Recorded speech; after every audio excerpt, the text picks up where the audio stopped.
So then Rose does a smart thing, probably the first smart thing she's done, and she hits the fire alarm and she's like, everybody out! And then, yeah.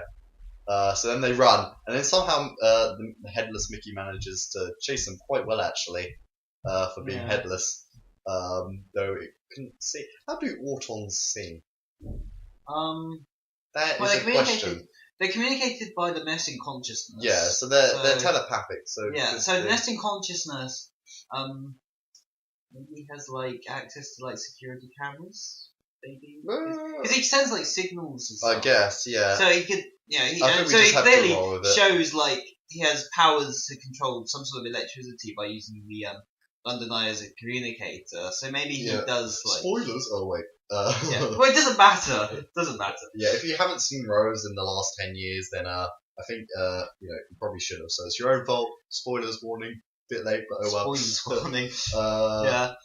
Well, whenever I think of that scene in the cafe, I don't always think of this episode. I think of actually that K9 game they had on the Doctor Who website because I played that tons. K9 and the Rose the Rose level in that was like the very first one. Yeah, and that's. I just remember the Autumn Mickey being like quite difficult actually, at least as a kid. Yeah. Probably now you'd probably beat it within 10 seconds, but as a kid you're like, oh god, no, god. But yeah, so yeah, and then it's the TARDIS scene, which we're just seeing it again on screen. I was like, man, I miss this TARDIS design. Yeah, I do love the Coral TARDIS design. But anyway, the entrance. Now, to me, I'm not sure if they were meaning to do it or if it was just pure accident. But the way Rose enters the TARDIS in the scene is quite like how Barbara entered it in the first one. Of course, they could do more glamorous shots, but how it's the close up of Rose's face and then it zoomed out. Yeah. Because it followed her behind. Because first it did her face as she saw it as she ran, but then she went out and ran round it, and she came in kind of behind her back. And then it went round her and it did the zoom out. And I mean, it was more glamorous, but let's be honest, if they could have done that in 1963, I think they probably would have. Yeah. I wouldn't put it past them if that was an intentional reference, especially since it was. I think for Russell T Davies had written it, I think I think it's definitely quite. I just loved it. It was only when I watched it, I think earlier this year actually, when I realised, wow, that's actually quite a lot like, because I watched the two quite near each other. I can't remember what the reason was. Well, when we were writing the script for our original review notes. Yes, before we realised that this would actually be easier and less not effort. To actually write. Less effort. But yeah, and Clive, played by Mark Benton, who actually usually plays quite creepy people. Yeah, I don't know, I like the cast is actually all round pretty good. I'd say even the people like the Autons, like the movement. I think is it still Elisa Burke? No, Bark. I can't remember. The choreographer. She's done it from the beginning, hasn't she? I'm pretty sure she has. I mean, yeah. We met her. Yeah, we met her. Teehee. And we were scarecrows and Cybermen at this event. Well, super fun. Without costumes, so we look less impressive, but I think Conrad was very into it by his face. The seriousness of an actor comes over here. But so yeah, where were we? So yeah, they are in the TARDIS and then they escape and then their head melts and the head melts as they're trying to get to the place. And so then they're outside and then and the thing then he explains what the telephone police box was and it's a disguise and why the nesting consciousness invaded because of the war and dinner and because we're polluting. And I must say everything in this is explained so well that 6-year-old me could pick up everything. I actually remembered every piece of important information. Yeah, it was from the 1960s. It's bigger on the inside. It's from the 50s. Okay, yeah, 1960s. 50s.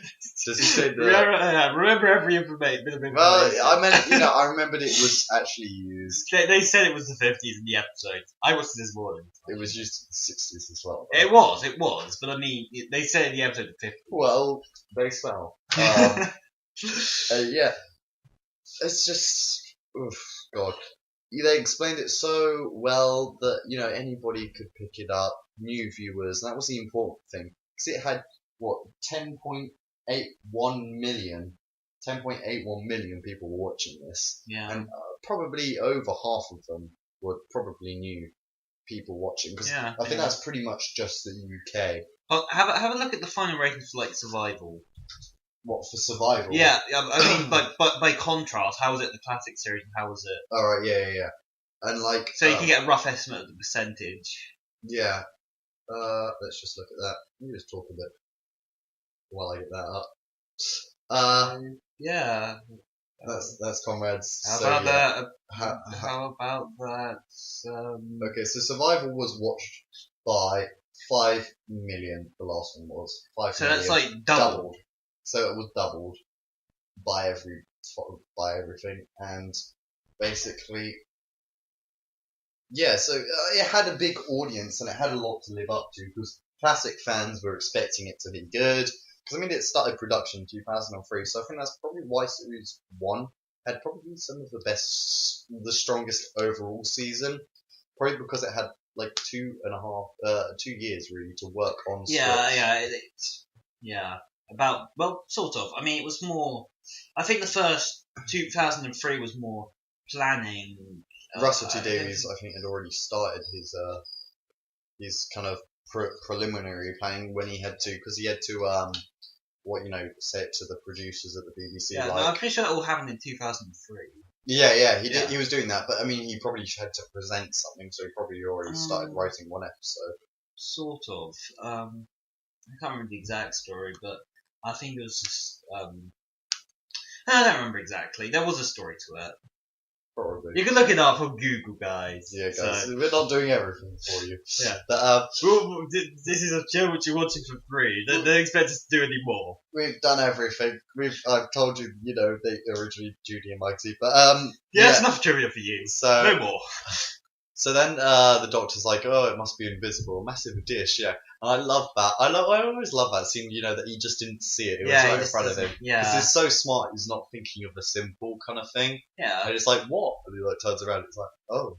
And I love that shot, where they're running over Westminster Bridge. Yeah. And there's like 2 buses. And the best thing about that is, I think they, in the behind the scenes, they waited like half an hour or something, just trying to get some buses to pass by. So they're like, when 2 buses appeared one after the other, they're like, oh my god, run! And so then they enter the Auton lair and they find the nesting consciousness voiced by Nicholas Briggs, who voices the Daleks. No, there isn't really much voice. There isn't much voice, but it's still credited. Completely different from the classic series one. But that's because it kind of melted. Yeah, the classic series one kind of had. It was it was kind of an octopus, or kind of a squid. Octopi. It was a green squid thing. It was a green squid thingy which kind of strangled the Doctor. Yeah. The third Doctor got strangled quite a bit, didn't he? In the Auton story. But now it's a orange blob. Yeah, so it's melted plastic, which I think is what it's supposed to represent. Yeah. Well, no, I think it is still kind of like the original. It's actual body, but it was damaged by the war and kind of melted. That makes sense. And so they find Muggsy, Mickey, and so the Doctor, he introduces the Shadow Proclamation, actually. He does. He's like, I record talker. By the Shadow Proclamation. 54th article of the Shadow, 52nd, or whatever it was. By the Shadow Proclamation. We're trying to sound smart here. Just, we're trying. Do you think he actually planned what the Shadow Proclamation were? I think he kind of knew that they were going to be interplanetary police, but I don't think he knew they were going to be rhinos at that point.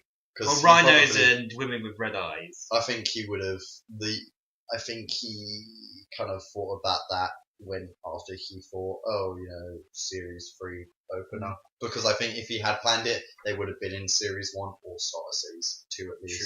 True. Yeah, at least they did fulfill that pre-saying it.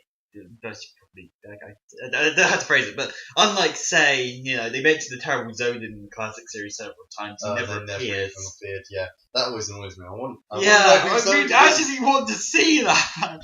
Who is this Zodan? I think it's a she, isn't it? Yeah, she. Yeah, they're like, oh, she was terrible. Yeah. Something like that in the 5 Doctors. But so. They go to the Auton lair and the Doctor's like, this is, an invasion, plain and simple. And, you can see that he's talking alien language because the nesting consciousness doesn't speak. It just goes, blah, blah, blah, blah, blah, blah, blah, blah. and it's like, I am talking. I see. So Is you're that- just putting your makeup on. Who else has said, I am talking? Because that was the first time he said it. Is it David Tennant, I think, what says it? Yeah, I'm pretty sure. It's like, I am talking. Oh, when does Tennant say it? Oh, comment below if you know it. It's going to annoy me. God damn it, I can't think. No, don't worry about it. Don't worry It about it. happens to the best of us. You don't need to look it up. I will look it up. No, you don't need to. I will. It's not important It's for this important. review. Nick, no. Oh, I give up. Yes, give up. Oh well, that's a shame. But yeah, and like I do love it when he says that because it was such authority with it that you're like, okay guys, just chill, you know. And then these two Autons come up behind him and they're like, surprise, mother. And like they somehow got the TARDIS off the street without anybody noticing. These like plastic dummies like going. Yeah, just subtle. Yeah, I just imagine. I just picture these people just walking by as the Autons are slowly lifting up the TARDIS, and then just one looks around and just waves or something. You're like just looks, and then like they just kind of stare at each other, and then one just opens its gun, and just and just like carries on moving just down the street, like to me, to you. Or can you imagine just a pigeon landing beside them? Yeah, and then like it just like turns on its like. But yeah, so then it gets scared seeing the TARDIS, and it's like, oh, it's super. Oh my god, alien technology! Thing is, would you have like kind of realised that the Doctor was alien by understanding him? Just putting that out there. So he got scared, and then he starts doing his invasion. And Jackie has just gone late night shopping at the shopping It centre. just conveniently happened to have Rose's voice cut out. Just the most convenient. Well, the thing is, she is underground, to be fair. So you know, you could get. Well, if she started the call and was able to talk to her a bit. Yeah, true. But well, she did move location, but it's just funny. It's just like, just go some late night shopping, ta-ra! And then she just walks off, and everybody's like, no, because like it's like no, but you're also like, oh god. But yeah, so then the invasion starts, and they finally got the intro that the kind of the Autons smashing through the glass, which they wanted in Sparing Space, but they could never do because they couldn't afford it. So they finally got the glass smashing part, which they've always wanted. And then poor Clive dies. Yeah. I didn't want Clive to die. But then later on, after his dad dies, the kids are running, like screaming out, like, run, child, you rude. Yeah. I wanted the child to die, because it's so rude. It's like, you're not needed, you rude. No, but to be fair, at least in terms of Clive, he sort of knew too much to really. True. I mean, but he's like, oh, it's all true. And then, like, the gun opens, and he kind of does, like, this sigh, like, oh, god damn it. You know, like, when you like, die on a video game, and you just kind of sit there, like, kind of so pissed off, and can't say anything, you just kind of tilt your head, like, that's the kind of thing he does. That's my experience with the Nintendo World Championship levels of Mario Maker. And he is literally like, well, this is just brilliant. And it's and then so he dies. But actually, not many people die on screen. No, not which too I many. thought, like, they could have done it like in the classic era of just this kind of smoke bomb kind of. They sort of did.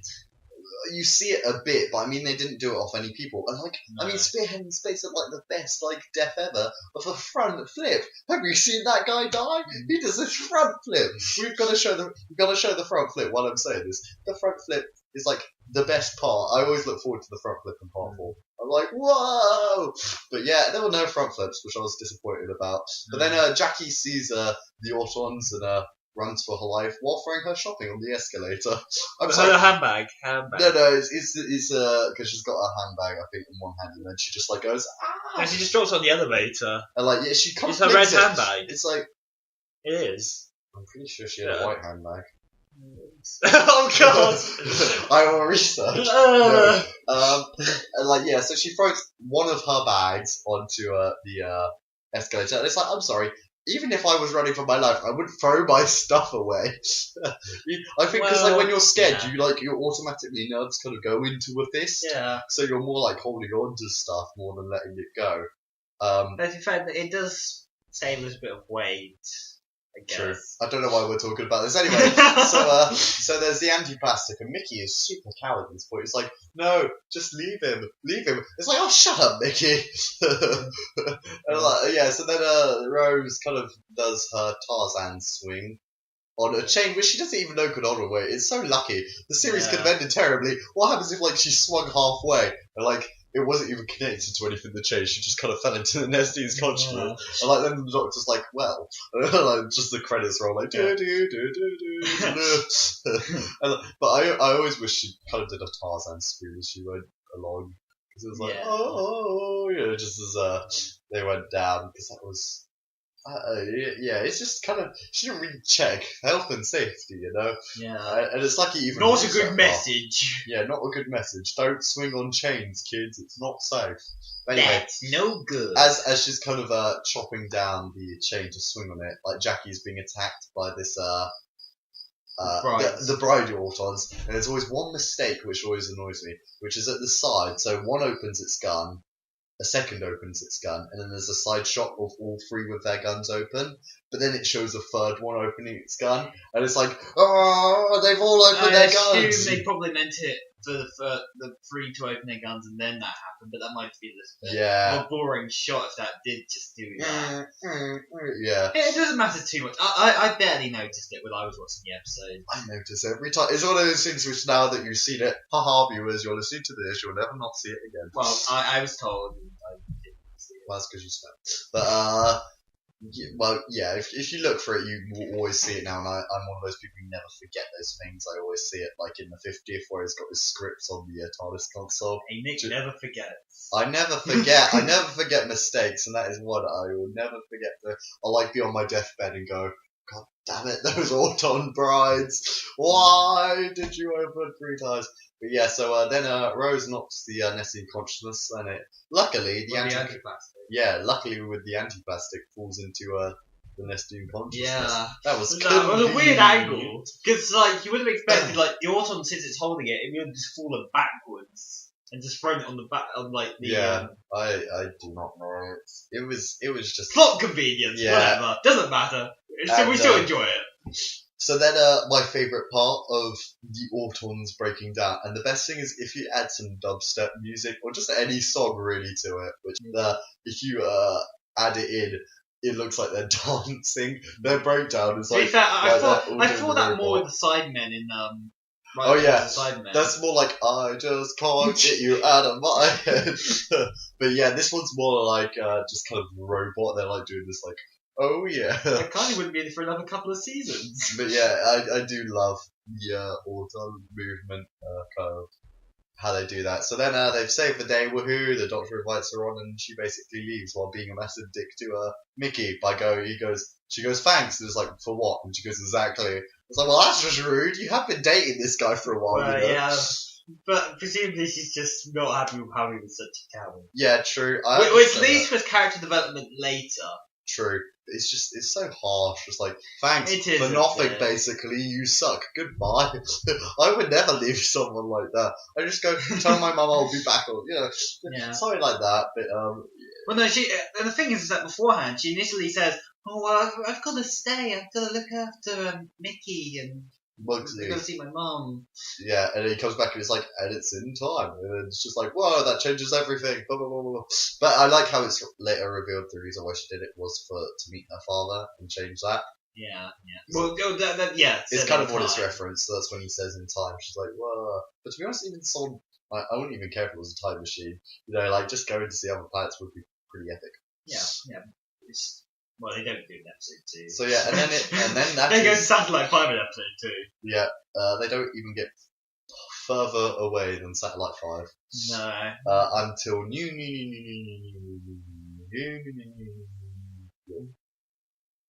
I think that actually might have been quite close. I think it's 17 news. But yeah, and I do overall. It's a good episode. It is. But you have to watch it every now and then. You can't keep. It's not like one that you can watch twice a year. Probably once a year is kind of.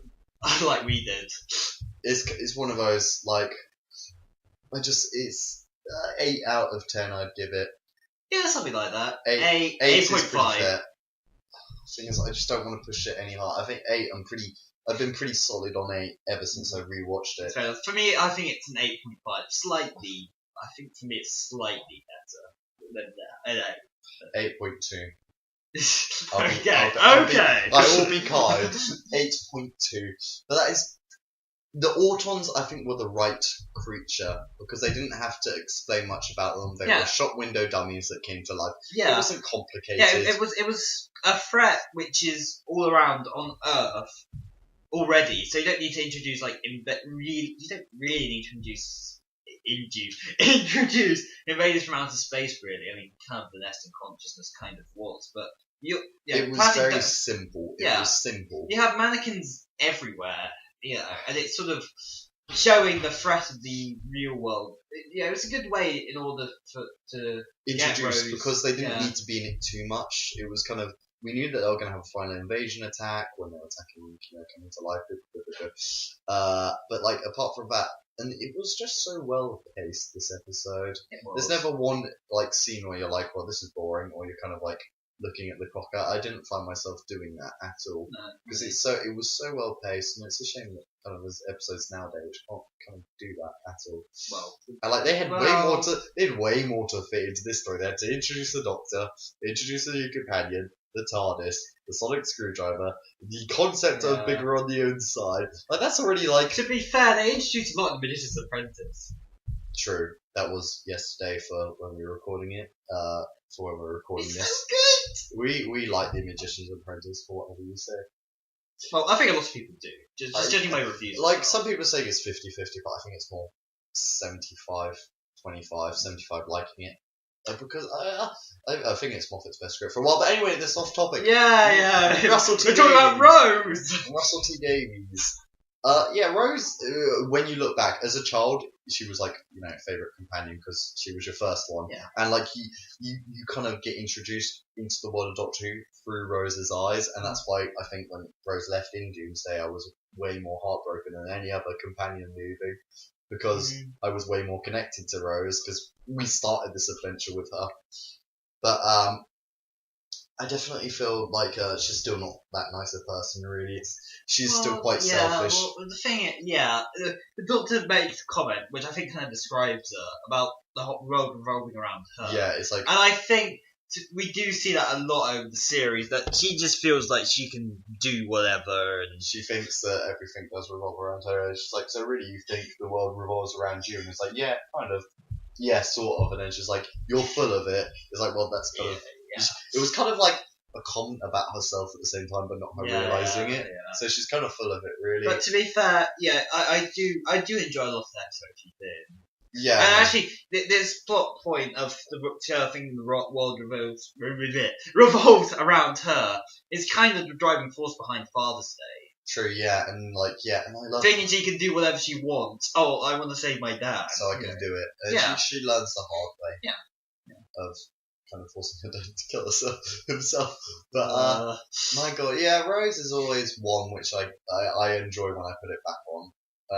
If I'm not feeling like watching the brilliant N2 parter of the series, which I might actually watch today, then I always watch Rose. I think. Though I've watched it quite a few times recently, so probably not for a while. Give it a bit of time. It is just always enjoyable, and the music is always so well done. It's really and well done. It's not too loud or too quiet, and it's not overused. Just the thing when they enter the TARDIS, when TARDIS enters the first time, it's just is that the Doctor's theme, or is it just Yeah. I kind of forgot because I remember I had it written down on my piece of paper, and I wrote it down as a Bad Wolf theme and then the Doomsday theme, and then because I thought that sounded like that the first time. I know. Yeah, it's that. It's kind of it's not. Yeah, I got that kind of confused in my mind for a bit, but. Yeah, Rose was definitely the perfect start that Doctor. Oh yeah, absolutely. If you're going to be introduced for any episode, it's this one. Definitely. But anyway, Autons were good. Good introduction. Everything was pretty much on point, really. I mean, Jackie, she's not in it that much, but she was introduced for later stories. Same with Mickey. Everything was well introduced. So when we came back to Earth.